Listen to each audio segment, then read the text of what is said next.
evening, everybody. I'm Steve, and welcome back to Junk Drummer TV. Welcome to episode 2 of Drunk Uncle Radio. I would like to welcome in the Drunk Uncles, Jimmy, Adam, John. What's happening, fellas?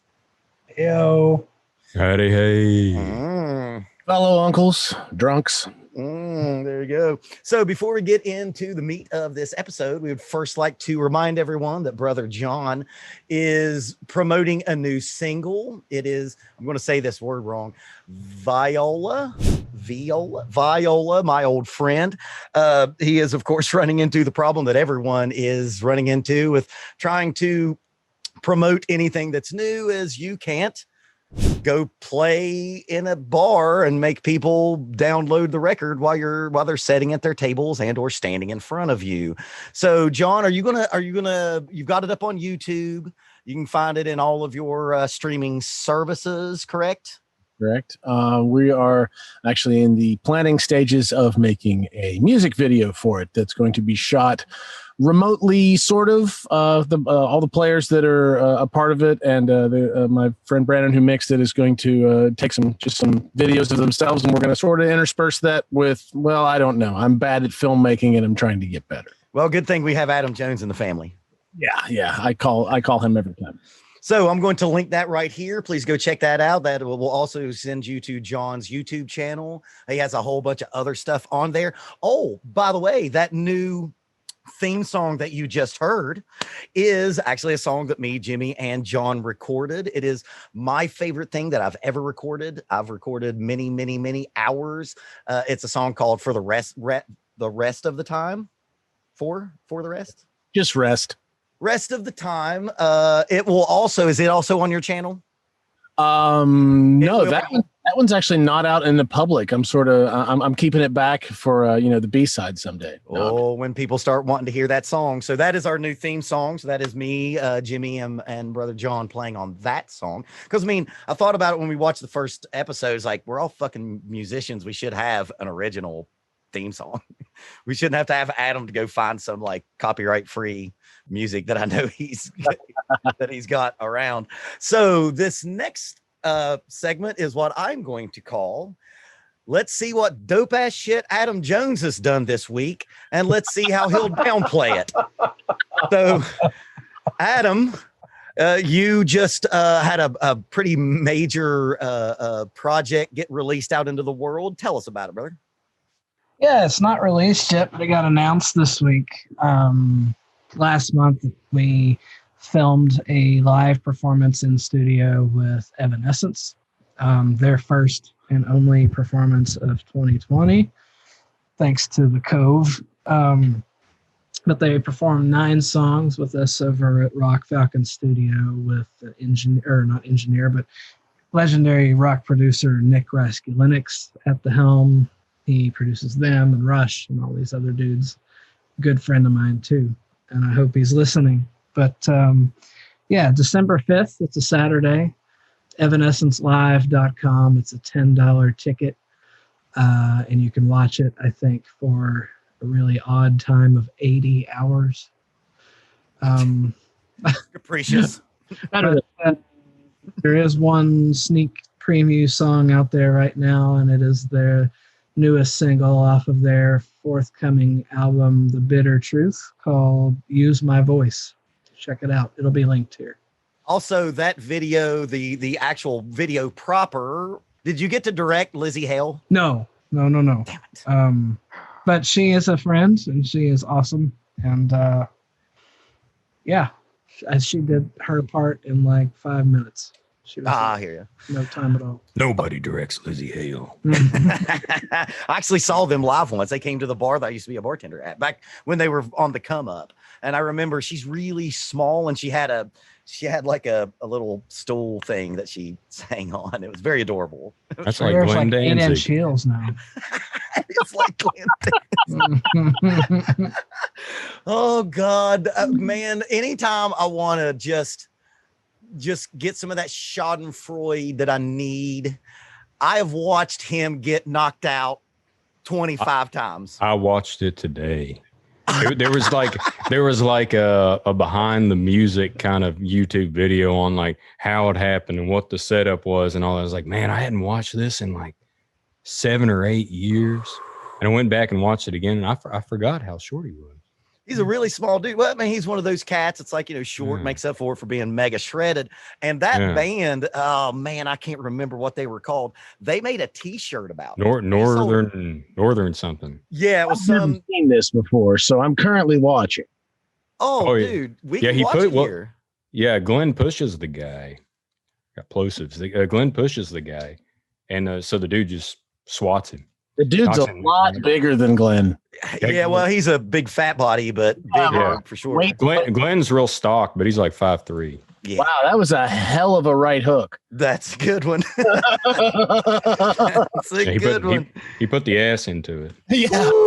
Ass. The thing about that is you could tell that he had no fear of that retribution. No. He was talking to that guy like a local yokel. We've all been that guy. We've all been in that band of the local yokel band that's opening for the famous guy. And most of the time they don't treat you that way. And in the heavy metal scene, they don't at all. The heavy metal scene, I've opened up for like COC and As I Lay Dying, and man, those guys are all sweethearts. They're so nice.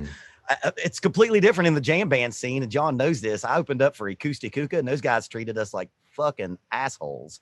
They were just junked out dickheads. But man, but yeah, he's acting very not metal right there, and it's a great punch. If you've not watched it, it's everywhere. Go check it out. It's rock and roll history. I can agree with you that metal dudes are all big Care Bears. Well, they're so happy to be there. They're just like, it's that. Remember that meme of like it was a Kenny Chesney concert, and the parking lot was trashed, and the next day it was like, I don't know, Megadeth or whatever metal band, and the parking lot was pristine.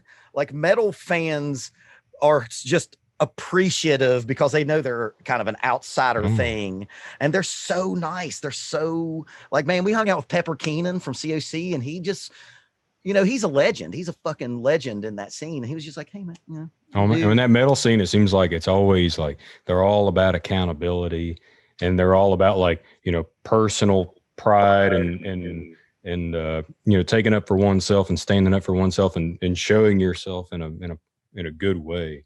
It's true, man. And they also know that, a lot of bars are hesitant to have them because of moshing and that kind of stuff. And they don't want to ruin their sandbox. You know what I mean? That's what it feels like. So before we get into our very first subject, Brother Adam again has a charity thing that he wants to set up. We're all about that right now because the world should be about it. And if you're in a position to help someone else who's down and out, I mean, what better thing to do with your day? And we'll do a lot of this on this channel. And these cats they all live in Nashville. And I think this charity event or charity thing, I'm not sure about it yet, is very dear to them because it is your hometown. Yeah. No, I did some work for this organization's the Music Venue Alliance of Nashville. And I believe that multiple cities have these same alliances. So go look them up if you can, because, all of our favorite music venues, like, of course you love going, we all love going to see a big fun arena rock show, big fun amphitheater show, but nobody starts at that level. We all cut our teeth at tiny, fun clubs, and we were there till 3 and 4 in the morning hanging with the owners and whatever, and that's the best thing in the world. But mvan.org and drivethemusicnashville.com.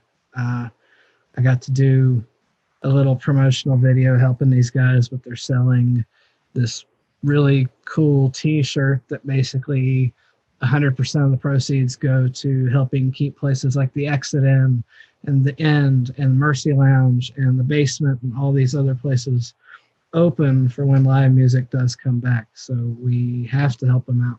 They were the first. It was the first industry to shut its doors, and it'll be the last to open it up again. So we're going to watch that that advertisement right now.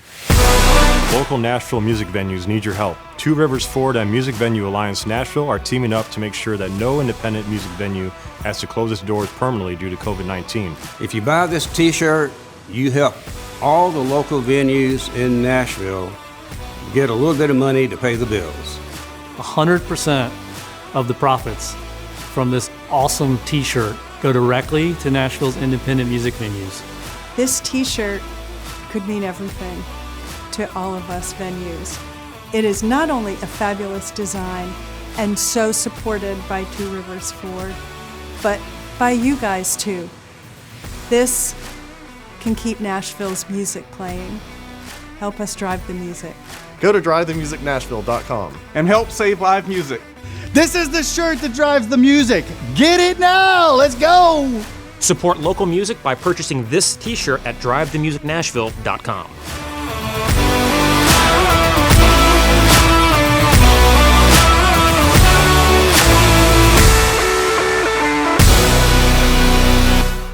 So there you go. If you can, please give to that organization, and just in general, if you are in a position to help out, because everyone's hurting, and as musicians, of course, we think in those terms. But like just in general, if you can, please. Now let's get into. Look, 2020 has been a fucking shit show. Let's be honest. But from the Oasis has risen a fucking great record by one of the greatest bands of all time, AC/DC, has given us something to fucking listen to that's new and killer. And I want to hear what everybody thinks. Jimmy, what do you think? Man, I fucking love it. I'll say this. I'm very appreciative and oftentimes very much enjoy when single musicians or bands or whatever go on exploratory, creative, parts of their career where they're like, man, for a little bit of this in my career, I'm going to do this. And for a little bit of that, I'm going to do that. No, I need to reinvent myself because reinvention is important. AC/DC don't give a fuck. AC/DC is AC/DC, and they know it. And they're great at it. Nobody else is AC/DC. Nobody can pull off what they do like they do. And this record sounds like primo, mid, late 80s, Brian Johnson era AC/DC to the extreme. It's got a lot of like cool little things like, man, that sounds a little bit like that. And it sounds a little bit like that. And it sounds a little bit like that. And they've even got, like the double entendre kind of AC/DC thing with Money Shot. And they've always got it. Like She's Got Balls and all that stuff. AC/DC still sounds like AC/DC. And that's like, for me, that's like the happiest thing I could have expected out of the whole thing is that they still sound like AC/DC. I love it. I want to piggyback on that, Jimmy, and I'm going to agree with everything there. And I've always loved AC/DC, even if it's not something that's on like regular rotation on my turntable or in my car. But one of the things that really grabbed me about this record, you saw the first single and the first video come out with Shot in the Dark, and you're like, oh yeah, it's killer, it's AC/DC. But when they teased that song Demon Fire, oh yeah, I was like, oh my God. A teenager in my bedroom with my first guitar trying to figure that out. And like, it's almost, and like when I was telling my brother about this record, he's like, oh yeah, it all sounds like AC/DC. What the fuck? I'm like, yeah, it's consistently good. But also if you listen to Demon Fire, it's like AC/DC had a love affair with ZZ Top. Oh yeah. And yeah. There's a little bit of Billy Gibbons in it. Yeah. Adam, stick a pin in the thing that Brother Taylor, who is Adam's brother, also a drummer down in Nashville as well. I'm so glad that you were wrong and said that, because that actually is going to bring up what I'm going to talk about here in a minute. Now, Taylor Jones, I love you, but sorry. John, give it to us. I mean, it's a distillation of what AC/DC sounds like. It's a distillation of all of, not even, I mean, I admit I had to go back through the back catalog to sort of get some perspective, because maybe I missed some of that during the formative years. But it's all of the best hooks. It's all of the best intentions of AC/DC boiled down into, what is it? 12 tracks, 10 tracks, something like that. There are very few albums that come out that just go front to back. And this one did it with no problem. Dude, it sounds so fucking good too. And man, the age has to be an issue here. How old are those cats? Like they've got to be in their 70s, right? In their 60s anyway. At least. I think Brian Johnson might be like 67. Yeah. Man, to be, let's be honest, senior citizens. Oh my, he's 73. I told you. They had to be. Dude, AC/DC came out, 71, 72? Yeah, Angus is 65, Phil Rudd's 66. Man, the music we play our grandkids is going to be so much more badass than the music our grandparents played us. It was badass, don't get me wrong. I love Bing Crosby. Mm. One of my favorite musicians of all time, also 73, Mr. Brian May. Oh, God damn, he doesn't look 73. He looks really good. Oh my God. Man, okay, so let's talk about this. And this will spin out into what I wanted to get into with this record and AC/DC in general, and the thought that something has to be virtuoso to have credit. But before we do that, brother Cliff is back and brother Phil is back. Yeah. And I just think that Cliff Williams is the most underrated rock bass player of all time. And I think Jimmy will be able to speak on that with some authority. Man, far and away. And one of my favorite records, not just rock and roll records, not just live records, one of my favorite records of all time, and favorite live music, film, things, whatever you want to call it. Preach it.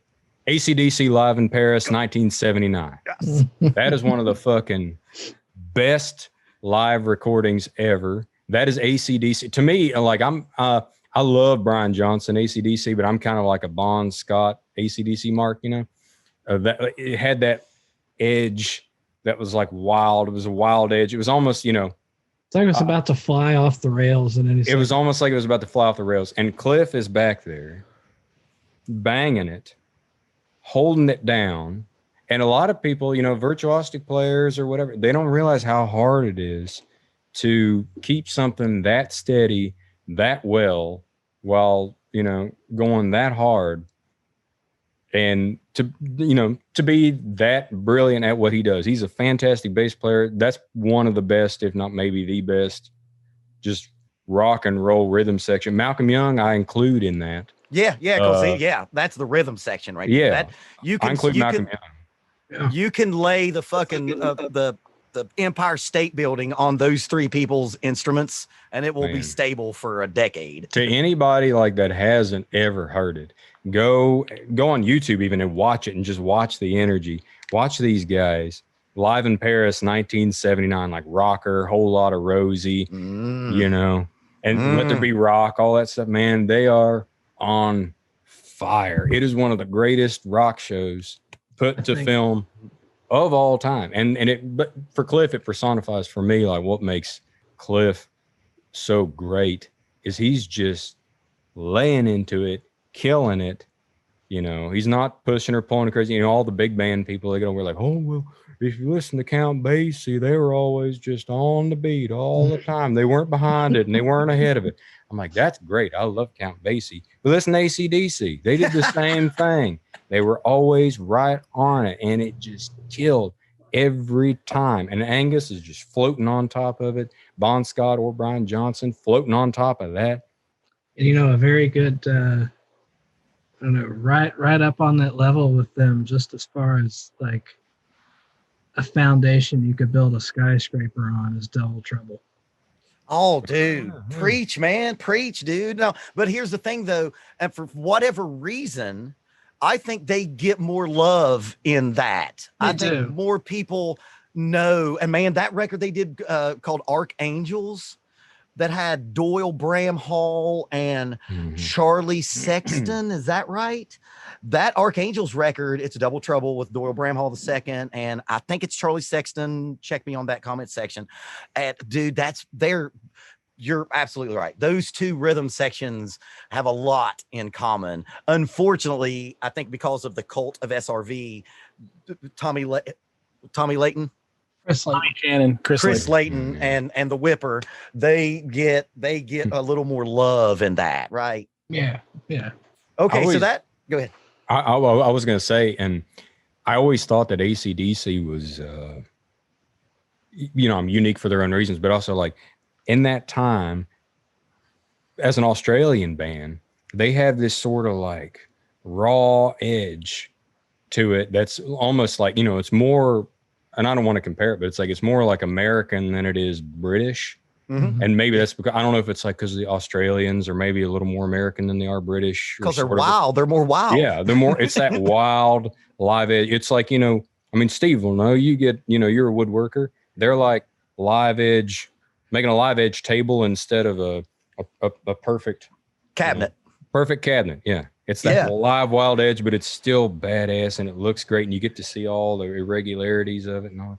To me, that brings up the point, John. I want you to start with this. This idea came from two things. First, the comment section of the Phil Rudd video that I did. Please go check that out. And there were you just fucking knew it was going to happen. I did a Phil Rudd, and it was like a grab bag of just a bunch of live stuff. There wasn't any one whole performance. And I just knew it. There was going to be all these commenters of like YouTube drum Olympian types going, fucking anybody can do that. A 9-year-old can fucking do that. It's fucking real fucking easy. It's no problem. Blah. And you are wrong. And here's the thing about what Taylor was talking about. The second part of what brought this up was I got into a really big argument with one of our acquaintances, girlfriends, not going to mention. She tried to tell me that the Foo Fighters were only famous because Dave Grohl was in Nirvana. Bullshit. And they had no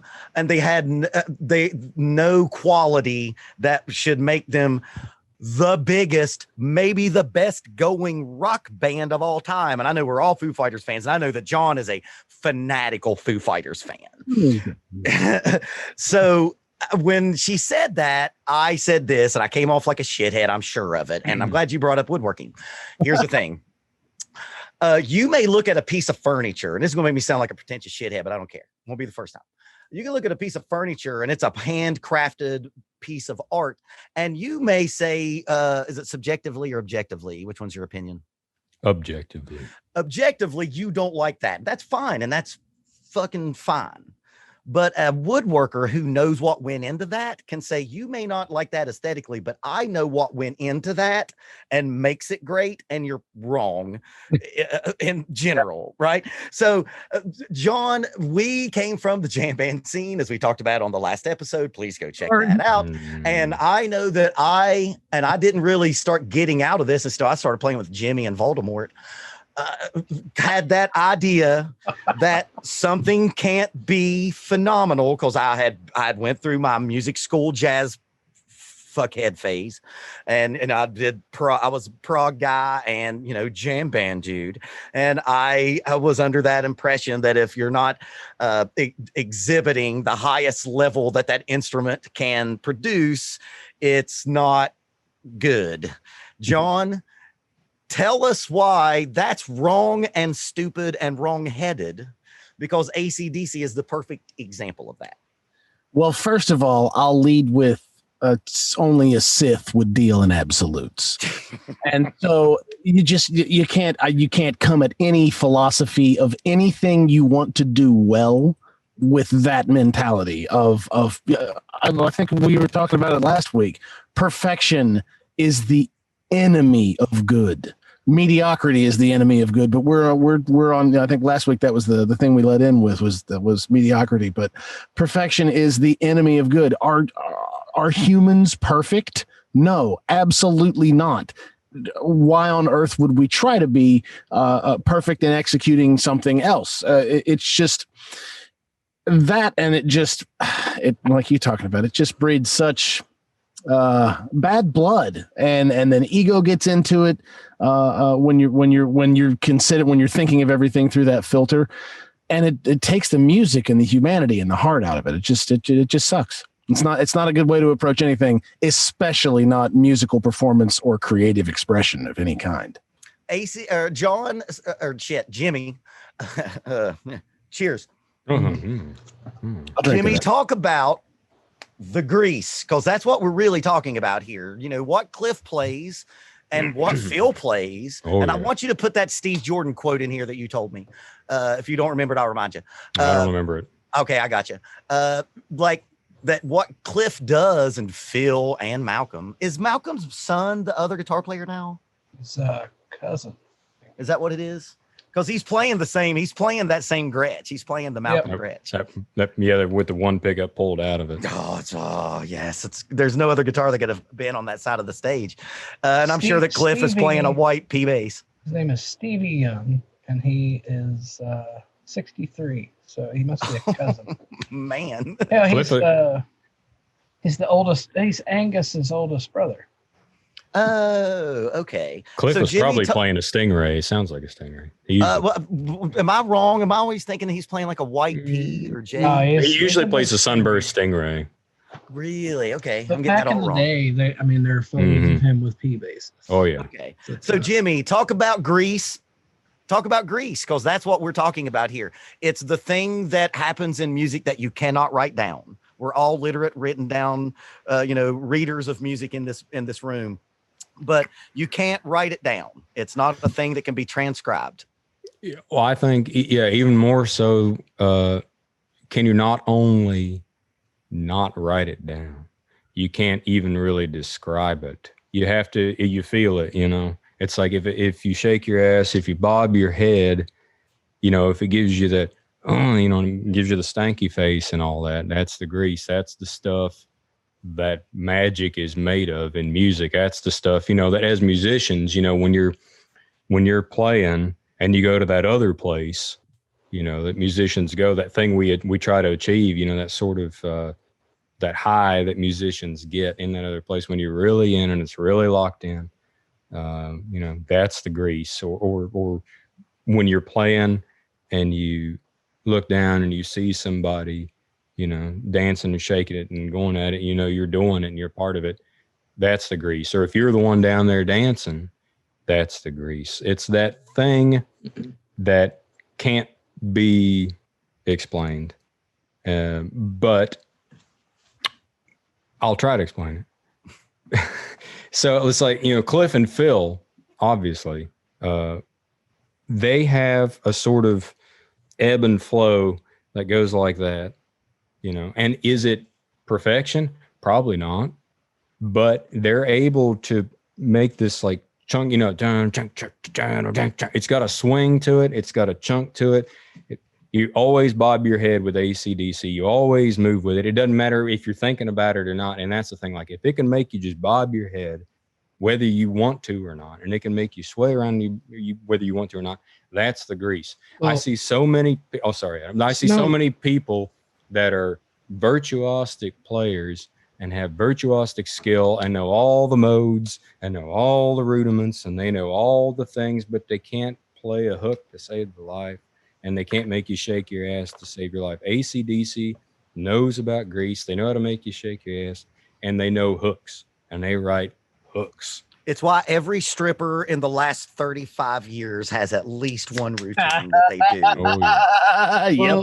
To an AC/DC song. Go ahead, Adam. No, I was just gonna say, like, to what Jimmy was saying, it's like this record in particular is that fucking song, Demon Fire, is the first song in a long time that the first time I heard it, I was straight up headbanging uncontrollably. And every time I hear it still, I'm just thrashing about. And it's because Phil and Cliff are like a fucking freight train. And what Jimmy was saying about, that place that you go to, Cliff and Phil have permanent residence in that place.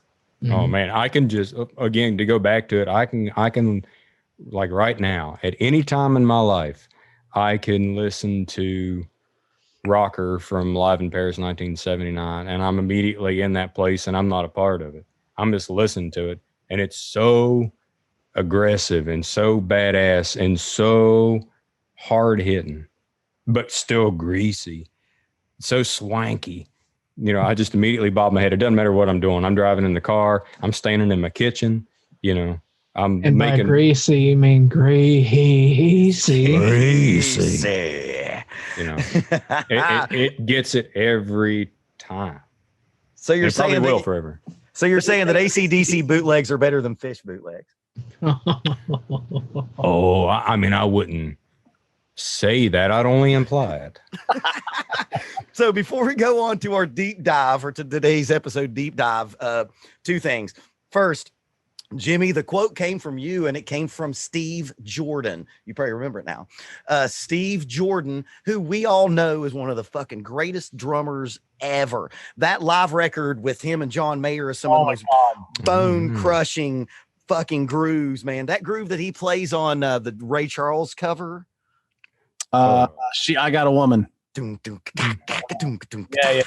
It's like the most Steve Jordan. It is the most Steve Jordan groove. Now, this is Steve Jordan. He's played with everyone. Steve Jordan said that he would never take the AC/DC groove or gig because he wouldn't be able to do what Phil does. Yeah. Respect. And that's a big statement coming from one of the greatest drummers to ever pick up drumsticks. Well, he understands, like, you know, it's a different kind of grease. It's a different kind of ish. It's, you know, what Steve Jordan does, he's one of, if not the best at what he does. Like that just, you know, he can push the groove, he can pull the groove, he can lay right on it, he can do whatever he wants. But he knows, like Phil Rudd bashes in a certain kind of way with a certain kind of thing that nobody else can really do.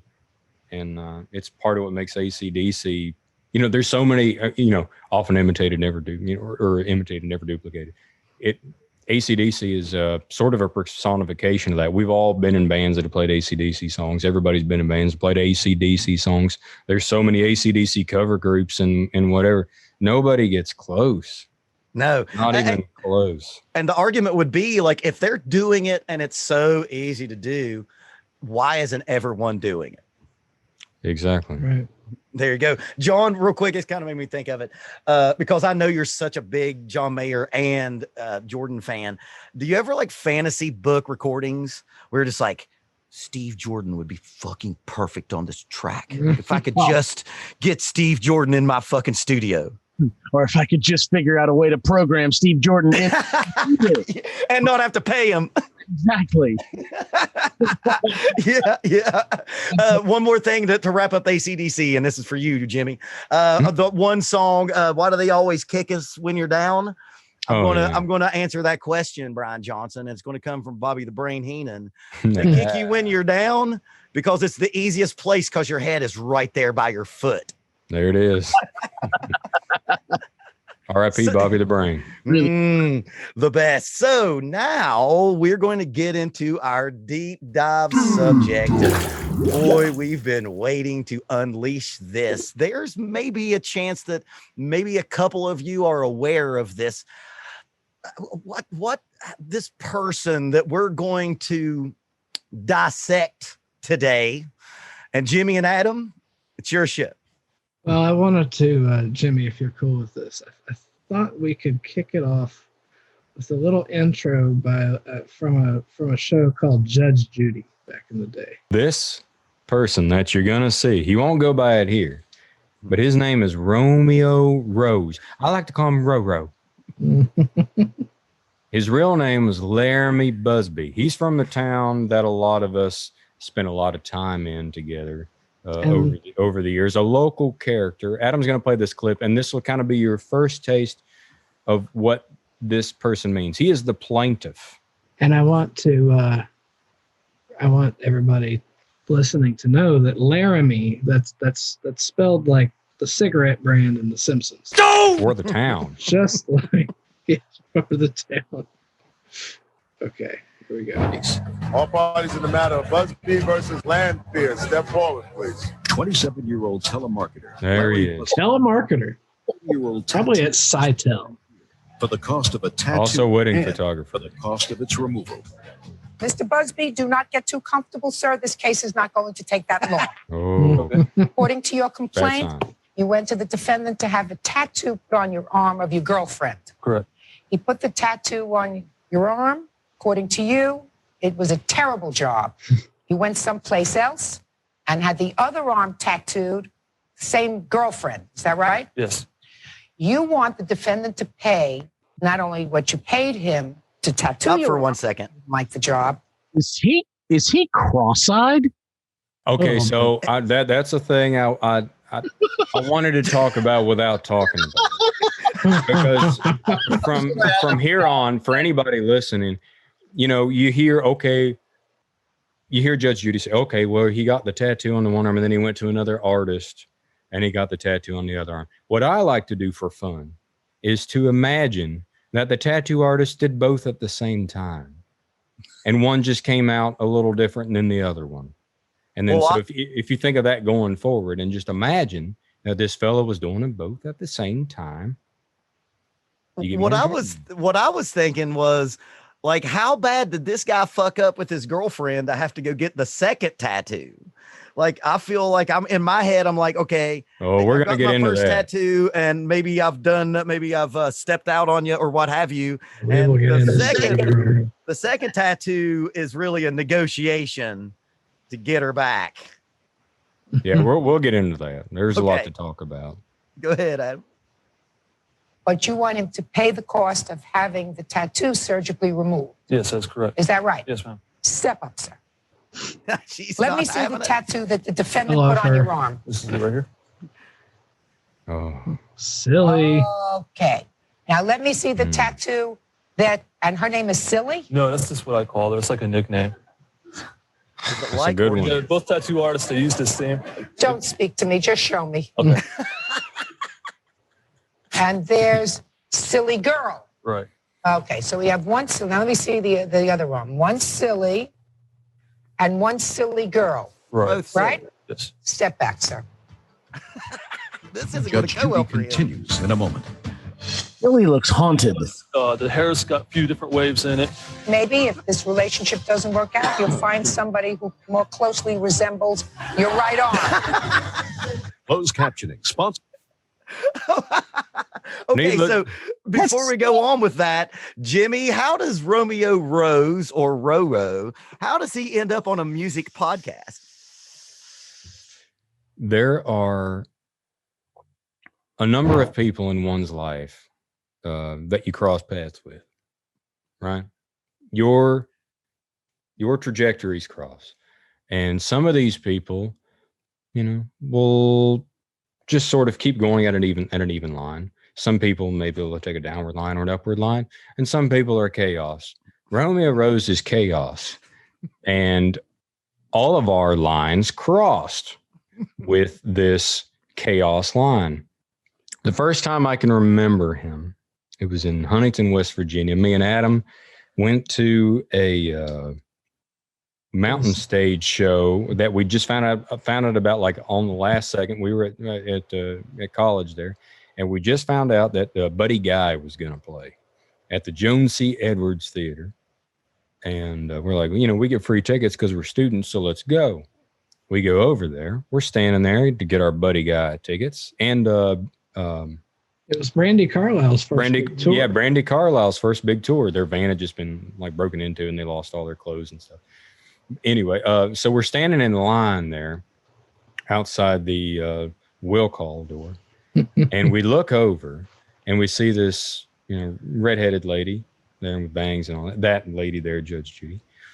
And we look next to her and there's a guy wearing like a leopard print jacket with skin tight leopard print pants with a lion belt buckle with a cane. It looked like it was smuggling grapes. Yeah, it was like the cane was like what's his name, the doctor from Jurassic Park, the Attenborough character. Oh, yeah, had like the amber cane. It was like that. He had one of those. And that terrible hat. Yeah, he had that hat and those like purple sunglasses. Show us, and he Adam. had down the side of his pants, down his right leg, it said Romeo, and down the left leg, it said Rose. Ooh. So I was like, man, this dude's like a wrestling manager. Like I want to know about this dude. He's like Jimmy Hart or something. It's that. And that exact jacket. Yeah, too. it's like that outfit was like one of those things where you go, you went to Walmart or something, and there was the fabric section, and there were always those costume patterns that you could get that were like Renaissance or colonial or something. That looks like it's probably one of those. And maybe he's got the lion around his neck here. But this guy, to kind of sum him up, he was a local. We all know about him. He's an inside thing, but he became so much more. He's just this character with a badass guitar, obviously. Yeah, that fashioned himself sort of a Stevie Ray Vaughan, Jimi Hendrix kind of thing, but just wasn't. And his man after that, after the Joan C. Edwards Buddy Guy show. We got blown away by Buddy Guy. Yeah, we were blown away by Buddy Guy, not by Romeo Rose so much, but we weren't away. So a number of weeks later, we're out, and it's a place I remember. It was called the Java Joint. That's it. It was once an awesome place called Calamity Cafe. They had an open mic at Java Joint, and here comes that guy, Romeo Rose, in the same outfit. Is a shitty white Squire. Yeah, he had like a white Squire, something like that. I'm like, oh, okay. Well, this guy is a musician, I guess. So we're gonna hear him burn something. I can't remember for the life of me what he played. I do. Oh, do you? It was Pride and Joy. Of course, man. Of course, he fucking did. So and he had like a Princeton that was cranked up to 10 in this room. It was nothing but fucking tile. We were going deaf. Sound just like treble bouncing around everywhere, mid-range and treble. So yeah, he's playing Pride and Joy, Steve Ray Vaughan classic. Everybody does it, not so well. But he's doing it, whatever, open mic night at the Java Joint. And then he starts trying to do the thing where he puts it behind his back. And, to impress all the silly girls out there, I guess. He's doing it. He's playing. And then he fucking drops it. Just fucking drops it right on the floor. Loud kablank. On that tile floor with that Princeton, just crank the mids and the trebles as loud as they go. Just crank. And picks it up, finishes the song, kind of, and then he just leaves. He just gets out and leaves. He didn't even stay. And the very next day, he had that video fully along with him dropping his guitar on his MySpace. So his lore continued. Where we were, there was this website that he had. It was. I don't remember if it was RomeoRose.com or if it was an Angel Fire or GeoCities or what it was. But it was one of those websites where he sort of gave a synopsis of himself and his life. It's no longer around. Maybe, I'm sure you could probably find it, but I'm not versed enough on the internet to do these sorts of things. It's probably there because everything's there. But it, gave his sort of life story. And from what I can remember, it was like his grandfather had died in some tractor accident. And he inherited a certain sum of money. I don't remember what it was. I don't think it's specified. But there would be weird stuff in there like, here's a receipt for the Rolex I bought for $11,000 or something like that. And here's me doing this and here's me doing that. And he would have some of his songs on there, some of the early stuff. And we'd hear these songs like he had one called Jefferson Avenue, which was a place in Huntington, West Virginia. Which you can't find anymore, but it went to, you better stay away from Jefferson Avenue. That guy that you saw in the picture.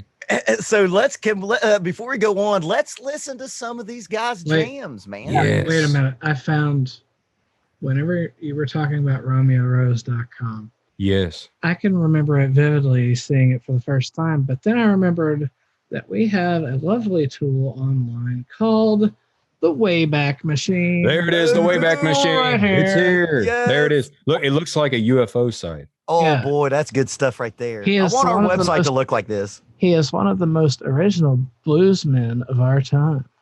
In fact, he is one of the most unique, outspoken, and passionate people you will most likely ever meet in your life. Like, in fact, on Romeo Rose's business cards, it even says 100% original blues. And he gave us one. I remember. All we need says right there, he was truly born with the blues. Oh man, I don't ever, man. That's not a good thing. Who wants to be born But depressed? wait, remember this photo? Oh. So he had these like weird. He had a lot of pictures on here where it was like, here's a piece of a cord from one of Stevie Ray Vaughan's amps that his tech gave me. And it's like, I mean, that could be a vacuum cleaner cord. You don't know what. You don't know what that It's is. the same thing. It's 3-prong, you know. You don't know what you're getting. And he had these. My favorite was he had these pictures where it was. And Adam might be able to find it, but it was like me and famous people or something. It was like him and Dr. John, but it'd be Dr. John taking a picture with somebody and Romeo Rose. There's the Strat. There it is. Oh wait, there it is. Photo bombing. Who's There's that? Dr. John. Who is that supposed to be? That's George Lynch on top. George Lynch. I'm just the dude behind George Lynch. There he is with Dr. John, scaring Dr. John to death. wait. I think Buddy Guy was on here too. Like other There were a guitar lot more of players them. I like. Other musicians I like. He says, "Oh, sorry. I thought I was going to say he said Freddie Mercury is a guitar player." Like, well, technically, yes, but Creeps out Dr. John. oh yeah, Yeah. There he Oh is. no. the guy carrying a gree stick is freaked out. Right. This guy knows all the voodoo magic in the world. And yeah. This guy freaks him out. Like he lives in New Orleans, and this dude is too much. But there were just all wanna- man, there were all kinds of videos back in the day. Like there was one where it's like him and Silly Girl was the redheaded lady. That His you saw. muse. That was his muse. And that guitar, that crazy jam band guitar, was Juliet. Oh god. That was, which was also his muse. He had many muses, apparently. No. But he went on to move to Austin, Texas. Look at that, man. Yeah, there he is. Look at that. That is a man who knows who he is. Oh, buddy. Leave So some now we've pussy gotten for the rest of us, bro. Dude, no shit, man. Romeo Rose birthday shindig at Lanai in Austin, Texas, September 18th, 9 p.m. Who knows what year? Oh, So can we hear like this man has everything. He's got the look. He's Mhm. got the custom guitar. Mhm. He's got the GeoCities website. He's got multiple muses. Multiple muses. Does this guy have the goods? well, I will say, let this, make your mind up, but also you may want to turn your speakers down by about 3 levels. No, I'll turn them up. This is Kung Fu Lady, punk rock song. But he's a blues guy. Oh, he's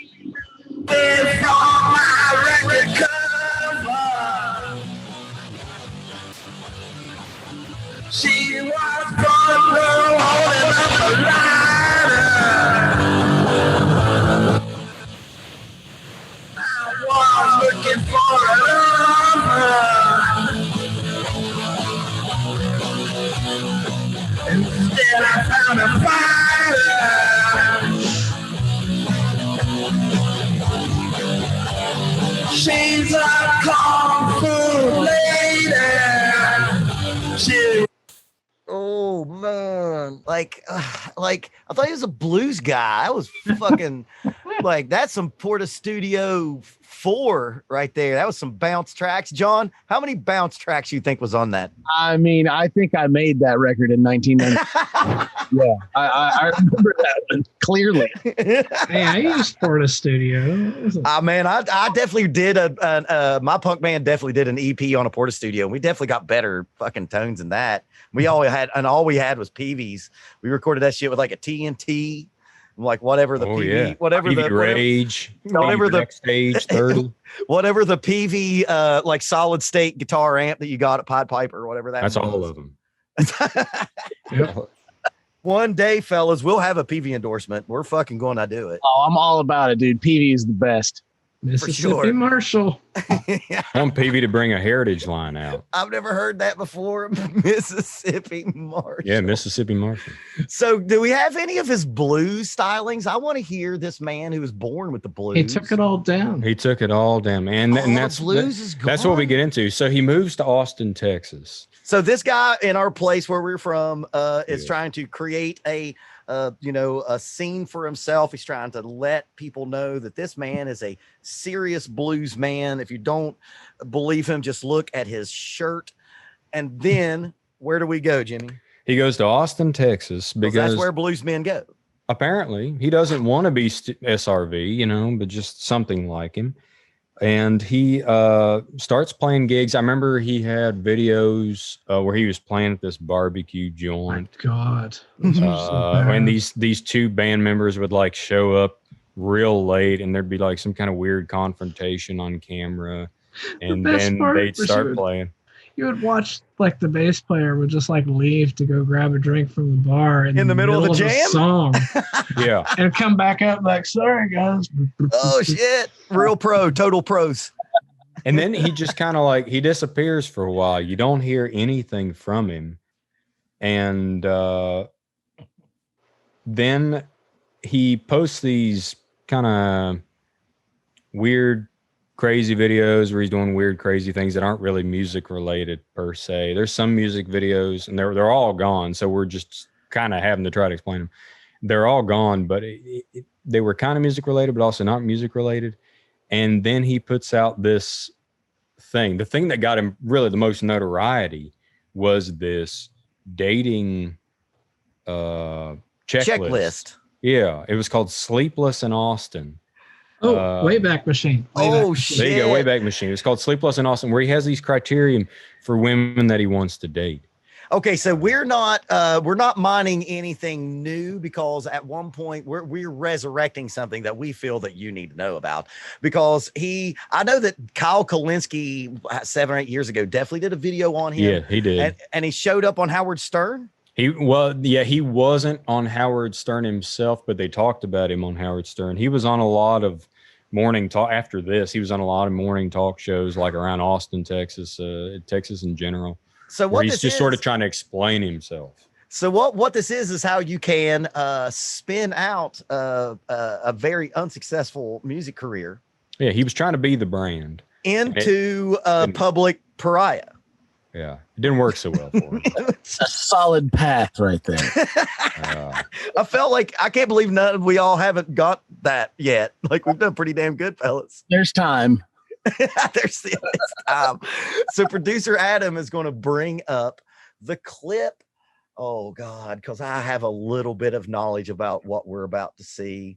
I feel like we're going to do a trigger warning, but we don't do those around here. But we're going to see what took this struggling, aficionado of the blues music and brought him some infamous.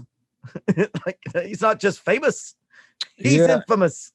We here, all four of us, we love people, and we don't want to, as long as you're not hurting anybody, we don't want to judge anyone for your lives. Speak for yourself. But at the same time, he starts like maybe hurting people, and and you get to see like, okay, the music is one thing, but then he shows the other side of what's going on here, and it becomes very troubling. Adam, give it to us, baby. Thanks for waking up with us this morning. I'm Scarlett Grayson. One man has stirred up quite a bit of controversy after posting a personal ad that describes his dream girl. Now, this ad is not only very specific and chauvinistic, a lot of people are calling it racist, and for good reason. Romeo Rose is here with us today to tell us more about his personal ad and what he's looking for most. Okay, stop it for a second. Look at that body language. That's what I want to talk about right now. So I am a poker player, and Las Vegas is my favorite place in the world, much to the dismay of Jimmy, who pretty much hates that place. But I've read some body language books, because it's a thing that you want to know about when you're trying to figure out if someone is, bluffing you, if someone has it or not. It's just another way to study your opponent. And let's just look at Mr. Rose's body language here. This man is so comfortable. He's laid back, and here's the big one. This is the big one. Fellas, this is a good way to never mind. So he's got his legs open, and he's spreading man spreading for sure, and that is a psychological like subconscious psychological trick. Because what Hands you are doing, also in a precarious position. very close. That's you, dude. You're getting it. You're getting it. What there he is projecting and presenting himself, and he totally believes he's got aces. That's what this looks like. This is a man who is not worried at all, and is even showing a dominant position, if you know what I mean. So now let's hear what this man has. He's bluffing. If there's anything that you want to retract from previous statements that you've made in the media. So Romeo, thank you for joining us today. Oh, thank you. I'm glad to be here. So let's start off with, for those of you who have not seen some of his requirements, if you will, in his personal ad, here you go. Here's the first one. I like girls that are 130 pounds or less. Of course, weight needs to be in proportion to their height. As long as they aren't considered overweight, they should be fine. So the first thing that I want to ask you is, did you really think it was necessary to put 130 pounds on the dot? No, it wasn't necessary at all. It was kind of silly, really, if you think about it. If you stop and think about it, you know, it's like, it makes you look like a very negative person. You like a lot of magazines, these modeling magazines, and in a way, it just adds to the same kind of pressure. Wedding photographer. Make girls feel, you know, they're growing up like. He's not a blues man anymore. Right here, then you're not beautiful, but there's, you know, all kinds of beautiful, you know, and it makes, you know, I realized looking back, it makes me look more superficial because I wrote it in a rush, like 20 minutes. So I kind of needed to proofread a little bit too much of one thing and didn't really put enough emphasis on all the other things, you know. That's important. You know, it's like when two people come together, there might be like a little bit of desire or lust there in the initial, but then what really happens, you know, is the woman or guy falls in love with who they are as a person, and they become more attractive as time goes on, usually. Thank you for straightening that out. Is that a for some of us that retraction? I think we're a little. Sort of. It almost looks like he was trying to explain it to himself. Maybe. Remember those Geico commercials with the cavemen? Yeah. Oh, yeah. They had their own show. Yeah, they did for like 6 episodes. Yeah. I think. What do you think? I mean, he definitely asked this girl for his phone number, right? For her phone number. That happened. Oh, he probably, you know, Before the interview. Romeo Rose going to show you a good time out on town on Austin. Probably Come out, handed her I'll one of cook you a those salad. cards. Let's see what his next criteria is. You cook her a salad. Little upset at 130 pounds. So the next one, let's go ahead and get it up on the screen. I will not date a black girl. I don't care if she looks like Halle Berry. I will not ever date a black girl. Now, there are a number of offensive racist comments that you have made, not only on your website, but also in other interviews with the media. And you know, you spoke with me earlier saying that you might want to rephrase some of the things. Now, is this one of the things that you want to rephrase, or? Yeah, that's. I would still. I'm not changing what I'm attracted to personally, but there was not really. It could have been worded a lot differently, and a lot of stuff. How could it have been worded differently and been better? Yeah, how do you like word that in a less offensive way? Whatever you put out to the world, that people want to be around positive Wedding and happy photographer. people. And if you're positive and happy, that's going to attract you. But if you're just pointing out a lot of negative things, then they get the misconception of you because they think you're a negative person when you may not be that negative. You're just negative in that moment. But that text on a screen is what's going to live on for eternity or however long that website's up, you know? So it would have been much better not to have even really mentioned it like that in that way. Absolutely. So Wait, so he knows it was negative? But he understands that it was negative, but he sounds like a badly scripted after-school special. Is this guy Tommy Wiseau? Like that's what this kind of feels like. He wishes he was that interesting. Can I let's just take a little sidebar here, and I can edit around this, but I did on my main computer hit the mother load of looking up Sleepless in Austin on the way back. Oh, did you find the Sleepless in Austin site? Oh yeah, and it is yeah, because it was like so much more than all of his photos. Wait a minute. It gets better. Is he selling real estate? What the fuck? His tongue out?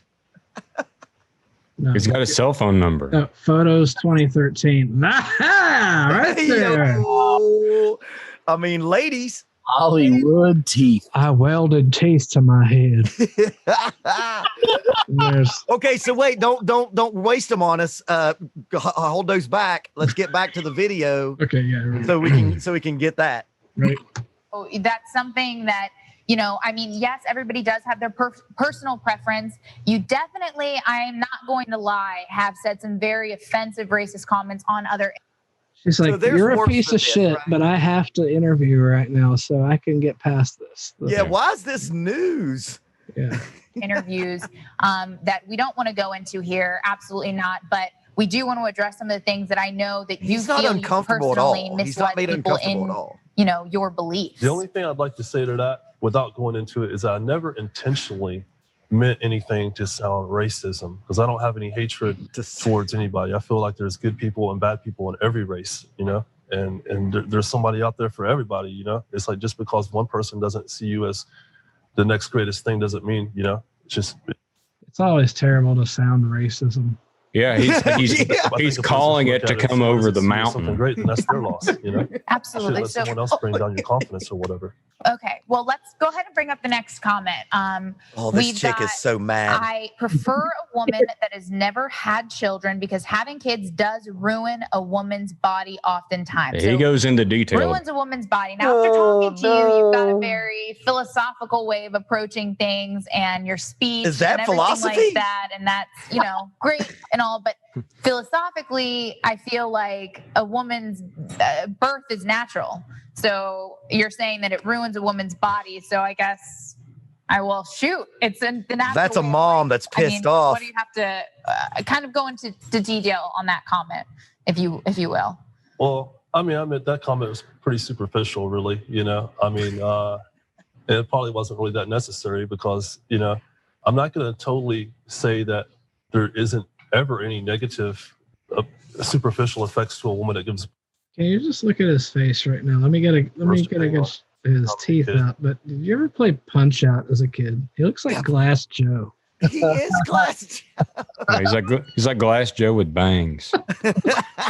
So, I mean, like that lady, Optima, whatever, you know, things probably isn't exactly the same, no offense, but I mean, you know, it's like, it wasn't a very good thing to put on a website because it's going to make women feel self-conscious, or it's going to just make them hate you for no reason over something that's so trivial and something that probably doesn't even matter.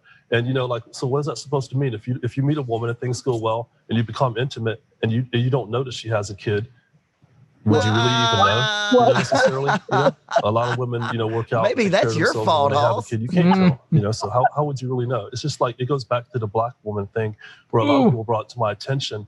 What if a woman has like 1% or 2% black in her, but they call it describe that. I'm like, well, I'm just talking about superficially what I see in the skin tones. It's nothing to do with if a woman had 2% black in her and I found out about that later, it wouldn't bother me at all. I wouldn't love her any less, you know, because it's got nothing to do with the race. It's superficial stuff, you know. Well, Romeo, I'm actually very glad that we did have you on the show because I think that there's been a lot of negativity, and I do think that you've made a lot of mistakes when you've been in the media. Agree? Yes. Do you agree? Yes, you have. So yes, you have. And there you have it. I mean, he has retracted a lot of the statements that he's made. We did give him the chance to come on the show. I know a lot of viewers were kind of skeptical about it, but we also have a relationship expert and professional matchmaker join us just in a few minutes to see if posting a detailed list of your ideal partner is a good idea.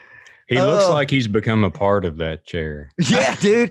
That guy, like, man, this dude just got called out as a fucking racist and a misogynist, like the real versions of those words. And he don't give a fuck. It looks like he's about to drop a deuce right now. Well, and it's not long after this. I mean, this is when like the Howard Stern stuff started coming out and blah, blah, blah, blah, blah. He got like a lot of traction for a second. And then not long after that, he said that he wanted to be mayor of Austin and put a video out where he's saying that he's going to be mayor of Austin while eating supermarket sushi.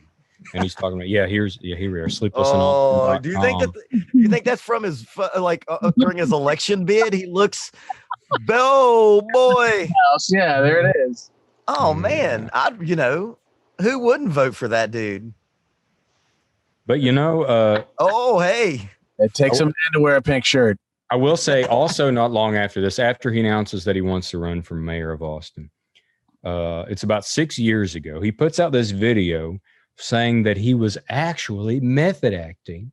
Oh. And it wasn't all real, that Andy Kaufman was his inspiration.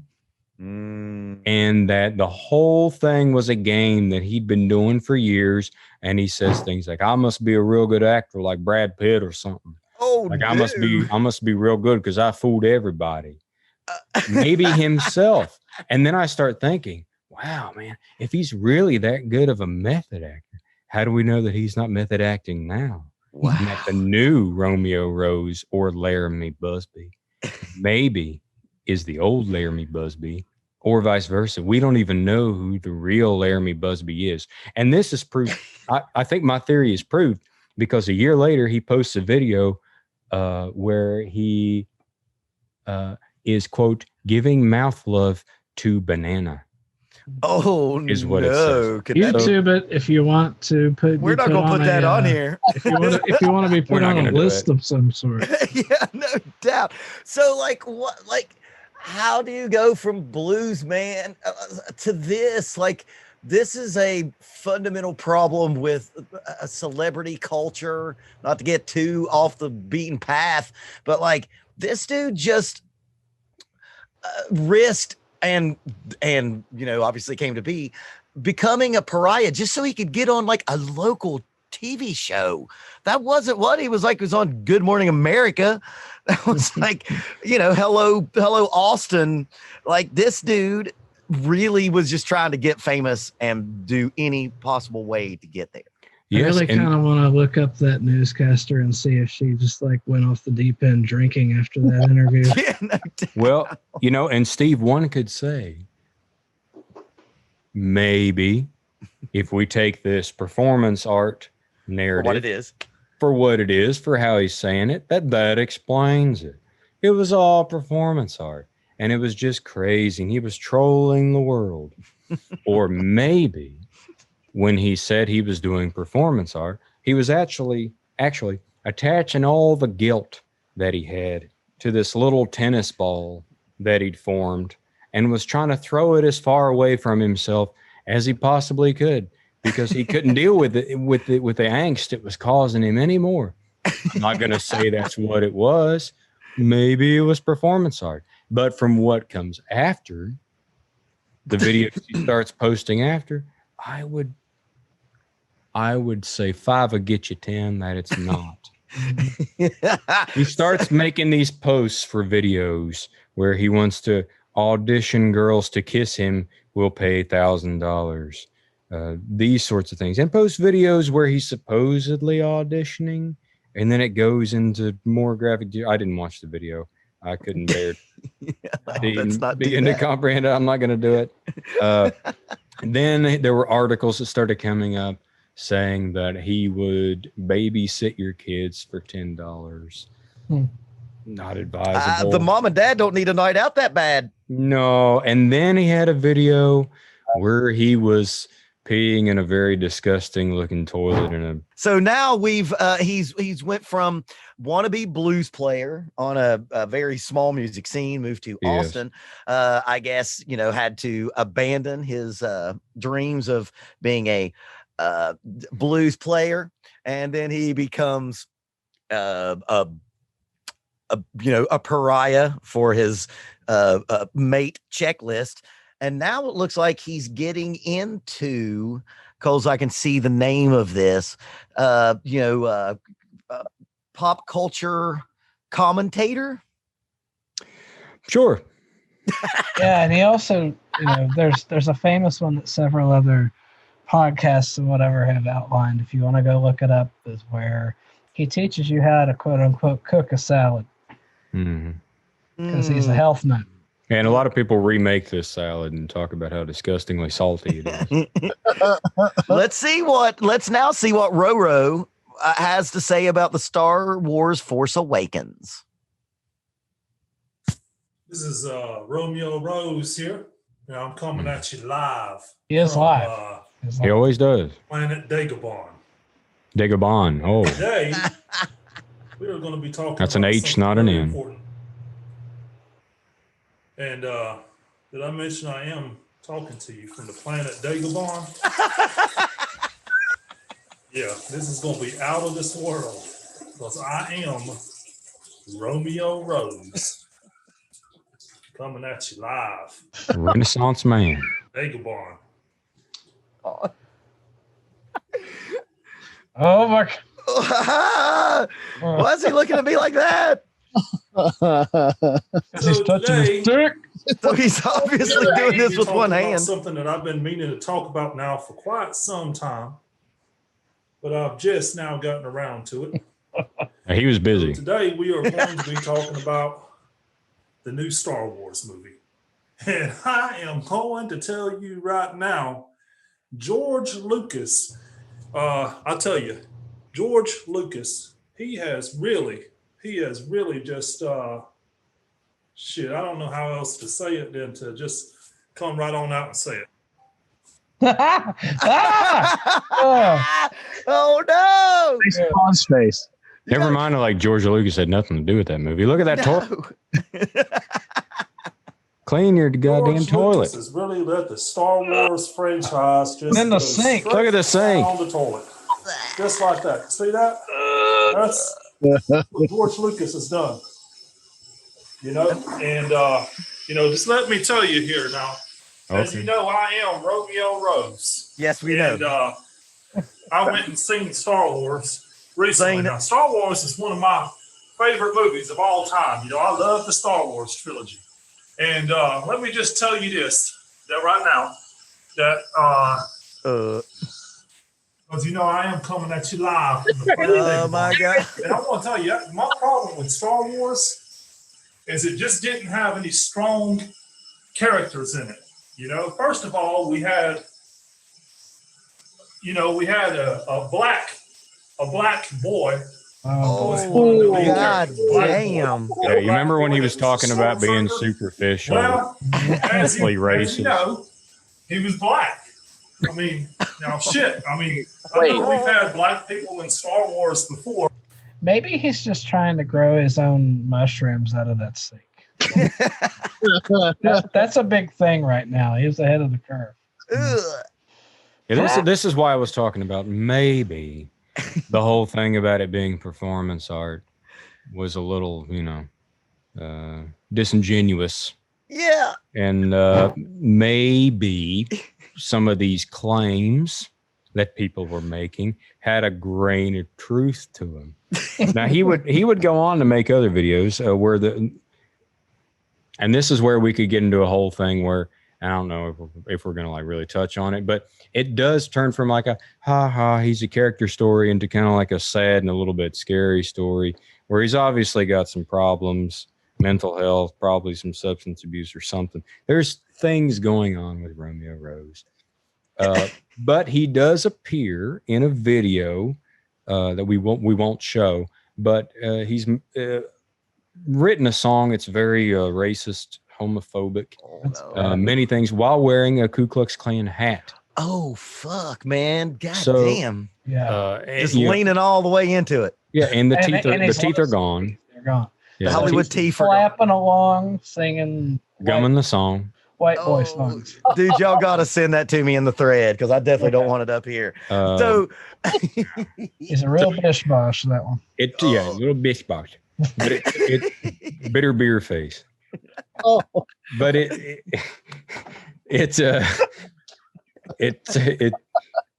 turns from like a eccentric character kind of story into kind of a concerning one.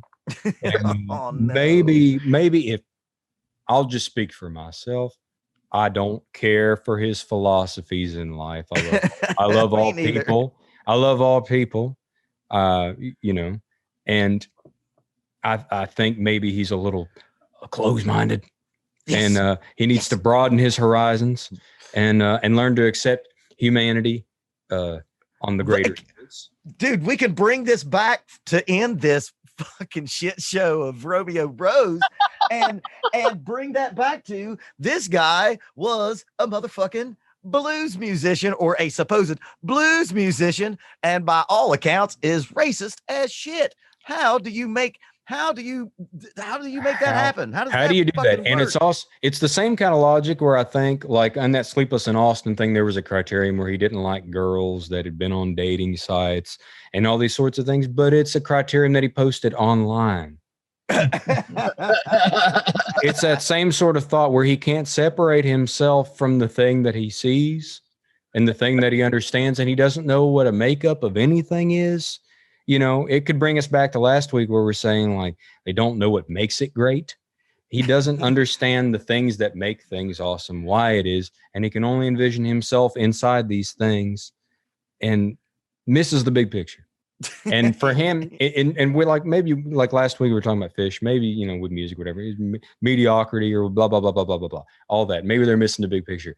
Maybe Romeo Rose is missing life's big picture and humanity's big picture. This is a much bigger problem. Yes, and at any rate, I hope the videos have turned dark. The recent ones have gotten very, very sad and strange, way stranger. You can look them up if you want to, but we won't show them here. But I hope he can get the help that he needs, and I hope that he can learn to love people as they are. And maybe as he does that on that journey, he'll learn to love himself as he is a little more, and maybe find happiness and some sort of profundities in life that would lead him to said happiness. I do think he is finding some happiness from what I've seen. Just starting fights in Kemper Amps online forums. What? Yeah. That's the most Romeo Rose thing I've heard in a while. Yeah, because he's evidently too good for Kempers, and he's an Axe Effects guy. Oh God! Afford that. It's not even analog versus digital. He's literally comparing two guitar emulators. Oh yeah. Go look it up. It's and he even puts out. He has a video. Like, I am pissed off at Kemper. I am pissed on a Kemper. Well, that right there, I mean, that tells you everything you need to know. So everybody, if you have somebody that's exists in those dark, weird corners of the internet that is music related, and you would like Drunk Uncle Radio to have a little look see, please comment down there and give us the goods, because we're looking for it. So AC/DC record, amazing. Just because you ain't playing 1,000 notes doesn't mean it isn't fucking awesome. Romeo Rose, why? Just fucking why? Why? Still out. Why? So everyone, please go check out our Instagram and our Twitter. We are all going to be posting more content there. If we can bring back Ned Niederman. Niles Niederman. Be on the lookout for Niles Niederman, especially on the Twitter. He's going to be somebody that you're going to really want to pay attention to. If you all enjoyed what we did, please like, comment, and share. Help us feed the algorithm. We are going to have Drunk Uncle Radio t-shirts very, very soon, hopefully in time for Christmas. If you hate your fucking family member that much, I would like to thank Jimmy, John, and Adam. We will see you next time, where our deep dive is going to be, so you want to be a rock and roll star, and we're going to explore that. So here we are, coming at you live.